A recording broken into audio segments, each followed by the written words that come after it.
Nice, the city of France. The biggest robbery of the century, but this mystery is unsolved. The bank vault has 20-ton heavy door while its walls were also reinforced with iron. The makers were so sure of it that they even didn't install the security alarms in the bank. Because it was referred to as an unbreakable vault, that its illusion was shattered when the criminal devised a master plan that outsmarted the security for a full 27 hours and remained hidden in the vault. Hello, everyone, welcome to the show, The Investigation Hub, for revealing the dark truths that everybody wants to know. So viewers, what was the master plan and why is it considered the biggest bank robbery in history? Before we discuss that, let's go straight to the day of July 19/1976. The sun is raised on Monday, and staff members had started arriving at Société Générale Bank in the city of Nice, France. The bank has considered to be the most secured bank in the world and having the strongest vault till today. What happened was that according to the routine, the bank staff went to open the vault. It was a very heavy door with an extremely complicated lock. They entered the lock combination, but the door didn't open. It's important to know that this door had faced issues several times before as well. Because its weight about 20 tons, it often got stuck. Then the bank staff felt that it is still stuck as usual, so they contacted the vault manufacturing company. After half an hour, the company's expert came to the bank and started attempting to open the door. But the surprising thing was that even the experts from the company couldn't open the door this time. They made several attempts, but this door was not ready to open in any case. The matter was getting serious now because customers were waiting in the line. And this was now a question of the bank's reputation. After 3 hours of trying, they finally decided to drill a hole in the vault's wall to see what was causing the door to remain stuck. There were no signs of force entered on the vault door, and no marks were found on any of its four walls either.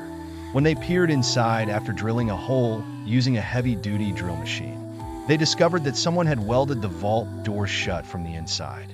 The scene was quite hard to believe, as there was only one way into the vault. There was no source of light inside, and there were no windows. That means it was impossible to enter in the vault. Now, seeing this, everyone had realized that there must be something abnormal here.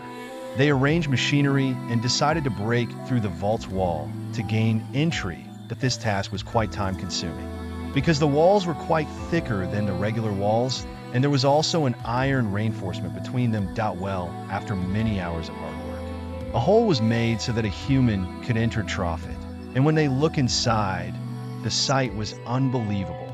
The bank vault had been stolen. Some lockers were broken, while others were left open. And the most interesting these famous words were written with spray paint on the vault's wall. And these famous words are without arms, without hate, and without violence. That just as the bank staff was regaining their composure, they discovered a tunnel had been dug beneath the vault floor. Now the duty was that of the police, which had reached by that time.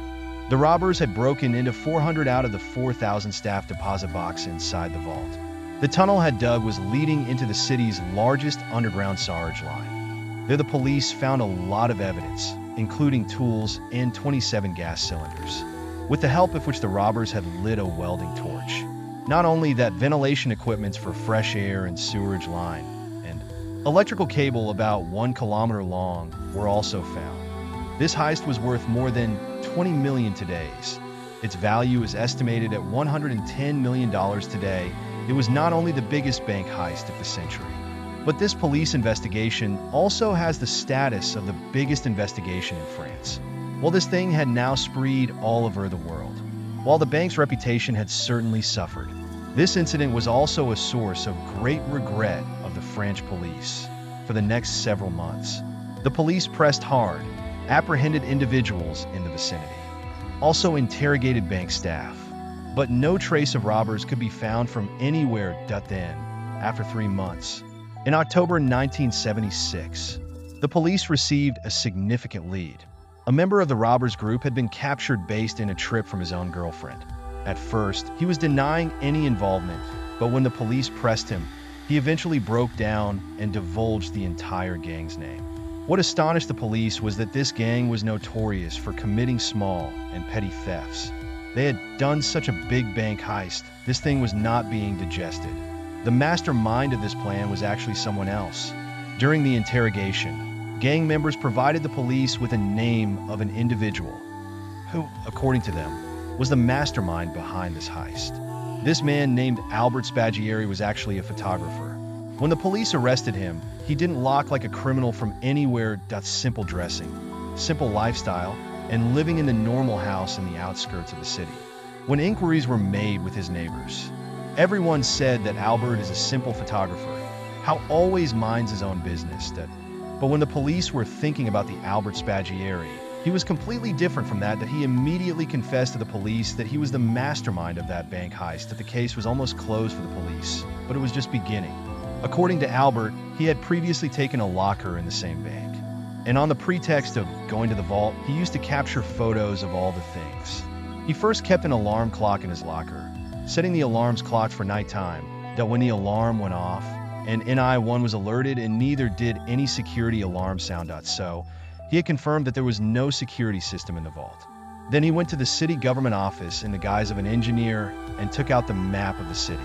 He estimated where is the Saverage line in the map and how far is it from the bank. Then he calculated that after digging a 26-foot tunnel from the nearest Saverage line, he can go straight to the bank vault. Now this job required a lot of work. So, Albert connected a gangster in the city and told him the whole plan. That gangster assigned his henchmen to work on this task. It took about 2 months to dig the tunnel as the work was being done without machinery. And it was very important to do this work only at night when there is no one during this time. Albert made every effort to ensure that no noise would reach anyone up to the road above the Saverage line. Then on July 18th, the night between Saturday and Sunday, they finally entered the vault that for the next 27 hours, they calmly carried out the heist, during which they even had lunch and dinner there. And they wrote down those famous words as they were leaving. The police presented Albert in court, where he also admitted his guilt in front of the judge. During the interrogation, he had written the evidence of his plan, and the details of the stolen money in a code word on a paper. He said that he will give this evidence only to the judge, and only the judge will be able to read this code word. For this task, the judge summoned Albert to his chamber. Albert handed over the papers into the judge, which contained a map of city. Just as the judge was beginning to comprehend the map, Albert immediately jumped out of the room through the window. The room was on the first floor, and there was a car parked below it, and escaped by sitting on the bike that was already waiting for him. Despite the police's relentless efforts, but they couldn't catch them. After several years, his interview was broadcast on a TV show in Italy, in which he mentioned that I had a keen interest in treasures from the age of 12. I fulfilled this passion through this heist. It seemed like he was teasing the French police through this interview. After that, where did the Albert go? This mystery has not been solved till today. Albert Spaggieri died in 1989. His mother said that Albert's body was left outside her house. I hope you will like this interesting documentary. Please like, share, and subscribe for more information and support the Investigation Hub.